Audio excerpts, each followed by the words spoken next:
We being wood carvers, we work in chunks of wood like this. And because we're not working in the 1-inch thickness like most woodworkers, the cabinet makers and so forth, we need to understand the material that we're working with a little bit more. So in this video, we're going to talk about drying the wood, because that's something we need to do, is work in dry wood most of the time. And I want to talk about the safety of wood. So we'll first talk about safety, specifically talking about the toxicity of wood. What are the irritants? What are the health hazards of working with wood? So before you start on a piece of wood, you should know how toxic that wood is. There are many resources on the internet. One of them that is a very good resource is the wood database. So if you just type into Google wood toxicity, this is one of the first ones that come up. And there is a list of multitude of woods that say what the species is, and it also talks about what the irritant is, where it's affected, if it's in the lungs, whether it's by touch or in the eyes, and then how potent it is. In other words, how many stars, 4 stars being the max and no stars being the minimum. It's a good reference for you. For instance, black cherry. This nausea is going to be wheezing. It's going to get you in your lungs. It's a 1 star, so it's not very serious. But still, like black locust, the next one, is to the touch and to the eyes, and it's 3 stars. So it's quite toxic. If you're looking at walnut, or here like African mahogany is 3 stars, and it's to the lungs and to the touch, where Honduras mahogany is a 1 star. So you think, well, it's mahogany, and but boy, it makes a difference whether it's African mahogany or Honduras mahogany. Honduras mahogany being much less in this potency. Black walnut is in the, let's see here. Okay, black walnut is 2 stars, and it affects all the areas, your lungs, your eyes, and your touch. It's something to watch for, and this is another database. This is the rochester.edu. It also is a table of the different woods. On both of these, I looked for basswood. Basswood wasn't there, so I did a specific search on basswood toxicity, and again, the wood database came up with a nice resource, and it talks about the toxicity of basswood being there have been no adverse health effects associated with basswood, and then it refers it to an article. So in other words, it would be like a 1 or no star. So basswood is quite benign. However, if you're working with any wood and you're creating a lot of dust, let's say you're power carving and you're using a rasp and a lot of dust coming off, it just makes sense not to be exposed to it when you don't have to be. So I recommend a respirator, and this is the respirator I like to use. Now this is more than a dust mask. This is rated as a respirator. It's got a little metal thing that wraps around the nose. It's very comfortable. It also has a rubberized, it's a non-latex, but it's a rubber seal that kind of sticks to your skin as it goes around. You can get this at the hardware store. It's a Kimberly-Clark product, Technol. It's a fluid shield, and it's rated as a N95. It's used as a surgical mask, and so it's disposable. You get a whole bunch in a box. Very comfortable to wear. They can be reused if they're not plugged up. Wear them, especially when I'm working on walnut. That is something to be mindful of, the dust and keeping your lungs healthy. That's one of the problems that woodworkers have. Okay, the other The resources I'm going to most of the time are fine woodworking, wood and how to dry it is one of the resources. The other one is an identifying wood, and it's by Bruce Hoadley. Boy, this is a good resource. You're looking at wood densities and the characteristics of wood, identifying woods. This is an excellent resource. So let's talk about drying the wood. Here, everything we talk about is going to be about the Midwest. That's what I'm familiar with, and the Midwest in the United States. So I live in Illinois, about 60 miles west of Chicago. The humidity ranges from about, in the wintertime, it gets a little bit below 50% outside, and it gets up to over 90%, 95%, whatever in the summertime. We have a wide range, and the temperatures go, this winter was very cold, minus 16 below 0 Fahrenheit to like 100 degrees Fahrenheit. So we have our extremes here in the Midwest. Area that you're in, you may have to adjust the numbers. If you're living in Arizona, in a very dry area, your drying times might be different. If you're in Thailand or something like that, it might take much longer because the relative humidity might stay higher. So it depends whether you're living in a rainforest or a desert or the Midwest. In an area that stays colder longer is normally drier. First, I want to introduce you to moisture meter. This is a Wagner moisture meter. The Wagner moisture meter, this particular one is inductive. That means that it has no points to penetrate the wood. There are two types of moisture meters, one with the 2 points that when you're going to test a piece of wood, you actually take the points and you poke it into the wood, and it measures the current between those 2 points. That is one way that it measures the moisture, and I consider it a destructive test because you have to make holes in it. This particular moisture meter is an inductive, so there is a coil in there that in the back here, and what you're doing is you're changing the core of the coil. So the more moisture that's coming in contact with this pad, the more the core of that coil's changing, so the inductance of that coil changes. And this is a non-destructive test, and woodworkers prefer one or the other for whatever reason. I like this one because it doesn't make holes in it. You can go to a nice fine piece of furniture, lay this on, see what the meter's reading, and the other thing I like about it, it doesn't just read the surface. Like between those 2 points is the only place it reads on a moisture meter with the 2 prongs on it. This particular one will read up to 1 inch deep. So here's a piece of cherry that's in the shop. I'll just turn the moisture meter on, and as I'm running my hand underneath, I wave it underneath the board, and as I do that, I can see the meter changing into a higher moisture when my hand passes under it. It changes only about a percentage, but that's pretty significant to be reading through a 1 inch thick piece of cherries. That's one of the reasons why I really like this moisture meter.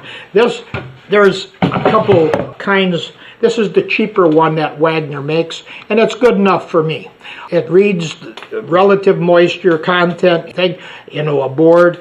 You can read it here on the back side, top. You can read it on the top of the wood. You can put it on the ends to read it, and normally it's a little bit higher on the ends. There is a chart that comes in the book. The moisture meter, it's giving you the moisture content of the wood, and it's referenced around Douglas fir. What you do is you look at what the meter is reading. So let's say you're in basswood, and if the meter, let's call it butternut, we'll go with basswood. And if the meter is reading 7, that is 10%. So there's a correction factor in there. So these numbers are for Douglas fir. You can read direct, and you need to look to the chart. So you look at the top of the chart and you're saying, oh, okay, the meter's reading 7. You come down and that's 10% moisture content for basswood. So it's a correction table. Anyway, that's what the moisture meter. I don't know what the price of it is today. I forget what I paid for that one. They have one that even reads deeper. Nice handheld. It's a bigger unit, more power to it. I didn't get the expensive one. So here in the Midwest, the formula for drying wood is 1 year for every inch thickness. Typically what you're going to get is you have a piece of wood that's 3 inches thick, and you're saying, well, that's going to take 3 inches to dry that piece out, 3 years to dry that piece out if it's 3 inches thick. You'll set it off to the side and you wait 3 years. You put your moisture meter on it and it's going to read about maybe 18%. And that's ideal. That's about what it's going to settle in on here. So if in the Midwest you get a wood that comes out of the kiln and it's 5% or below 5% normally when it comes out of the kiln, if it was in there for a long enough time, what it will do is it will absorb moisture up to about 13%. That's about where the average is here in the Midwest. And it goes about plus 7%, minus 7%, right around that 13%. So it's about a 13-14% change in moisture content, and that's for a piece of wood that got a finish on it, the moisture content and how much the wood expands and contracts with the moisture. And so anyway, right now when you get this wood, it's going to start drying out. Let's say the wood was just sawn and then it was planked out, so it lumbered out, and now it's wet, and it'll first lose its free moisture, and then it will start to shrink as it starts losing its bound moisture. It will reduce in size, their cracks will develop in it. What I like to do is when I get the wood lumbered up, you don't want to cure it out as a tree. That'll take forever. If it's 1 year for every inch thickness and you got a 20-inch diameter tree, you got 20 years of drying time. So you want to saw it up and maybe 3-inch thicknesses, however thick that you're going to be using it in, and there you got 3 years of drying time, so that's a lot less. In my fireplace mantles, I used to get them sawn maybe 6 inches thick. It was about the average, depending. Sometimes it'd be 4 inches, and about 10 inches wide and 10-12 foot long. I would stack them in a drying shed with air gap. So I had drying strips that were maybe 3/4 of an inch thick on the top to keep a little air circulating around it. And so as I stack it up, I put these drying strips on there. And one of the things I would do is on the end of the mantle. The moisture is coming out fast out the end. So at first what I used to do is seal the end, and that would minimize the cracks. You'd get fewer cracks, and you do get fewer cracks. But I found with fewer cracks, what happens, you will get a crack, and then all the moisture starts heading out that crack, and that crack widens, and it goes in deeper. So it ends up losing more wood. So I had more luck losing less wood by not sealing the ends. And by not sealing the ends, you get more cracks, but they don't go in as far. And then I would put my drying stick in about 3 inches. And normally that would be a little moisture barrier and enough surface tension to stop the crack there. So I wouldn't lose more than typically 3 inches off the end. Now every piece of wood is different. You're going to have some that's going to crack way back in. So you're going to lose typically about 20% in your drying process. When you have knots like this, you do want to seal those, because a knot, the moisture is heading out the knot faster than the rest of it, and so you want to slow that down. So when you're air drying, the idea is to slow it down as much as you can without creating a mold problem. If you slow it down a lot, then what will happen is your wood will start turning moldy. 1 year for every inch thickness is a guideline here in the Midwest. What I would do with my fireplace mantles, when I would get them sawn, I would put them in the drying shed. I would stack them up, and they would be in there for 6 years. And because I had some pieces that were 6 inches thick, and the pieces that were 4 inches thick were the same moisture content because the shed was all the same moisture inside. They all dried together, and then after 6 years I would take them out of the shed. They would be maybe 20% moisture moisture content is what I'd be reading on the meter. Then I would put them on a rack without any weight on them, and I'd put them on the edge like this here. So it would allow that piece to twist and warp. Not all the grain is straight. Not all of it, you're going to have a big knot in some places, and that's going to have uneven stress. When you were drying it, all this wood had so much pressure on it, it couldn't twist or warp, except for the top ones. And so when you're stacking, you always want to save the junky mantles for weight on the top, just to make sure the good ones are on the bottom with enough weight on it. Then after they're sitting on the rack without the weight on, now they're going to expand and contract, and I have it sit there for about 3 years. Every time it expands and contracts, it's going to relieve some of the stress. So some of the mantles are going to start twisting, and some of them are going to be creating a dog leg if there's a big old knot or something like that. What you want to see is after 3 years of additional aging, so you have your 6 years in the drying shed, 3 years on the rack, then I would have 9 years. And after that, the ones that were still straight after that, I know I could use them right away. They were now down to about 18% moisture content. The other ones that weren't, then I would take a reading of, put a string real tight across a kitty corner and find the deepest area, mark it, and put that dimension on there. Then I would wait another 2 or 3 years to see if that changed. And I want to see 3 years without any change in that spot. When I'd buy wood, it would be like a semi-load of wood coming in. The last wood I bought was in 1978, I think. I bought a semi-load, and I still, when I retired a few years ago, I still had 7 tons of wood left from that. But that was my last big batch of drying. And I dried other batches of mantles, 20, 30 mantles, but that's hard to do, especially if you're going to dry just one. Boy, that's really difficult, because now you got to pile weights and everything on there. So to keep it, because when it dries, it's going to dry unevenly. So it's going to put unnatural stress into that, and it might twist. You know, maybe you're sitting it off the concrete, but it might be only that far off the concrete, but it's still a lot more moisture on the bottom than the top, because the concrete's sweating underneath there.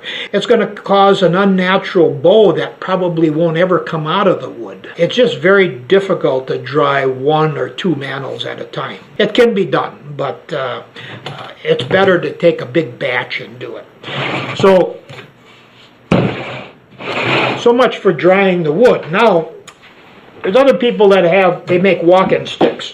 This is a particular stick here that is Osage orange and makes a real nice walking stick. It's strong, it's thin, fairly lightweight, but it's got a lot of strength to it because it's Osage orange. The harder the wood, like Osage orange, when it's drying, you tend to get a lot of cracking. One little trick that I learned, and I kind of learned it from the wood turners. The wood turners, they turn a bowl in the green state. So they'll get a piece of wood like this here. When it's green, they turn it. And the reason why they turn it, they don't want to wait the 3 years.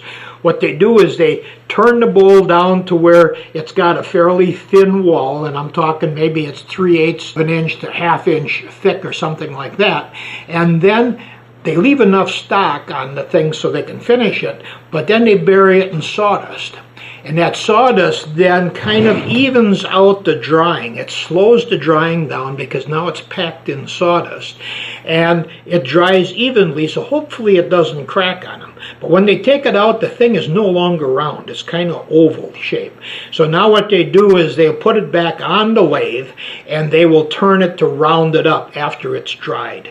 But that shortens their drying time, but the sawdust was the thing that I thought, they're slowing it down. So what I did is I took newspaper. Now I haven't unwrapped this one. This has been wrapped up for a little over a year right now. And so this is Osage orange also, if I remember right. And I wrap it up kind of like a present. So I take newspaper, and I think I've got about 4 or 5 layers of newspaper on it. So let's just take the newspaper off and see if this thing has got how many cracks that it's got in it. So this is an excellent way to dry wood. Looks like I put on more than 4 layers. I must have 8 to 9 layers on it.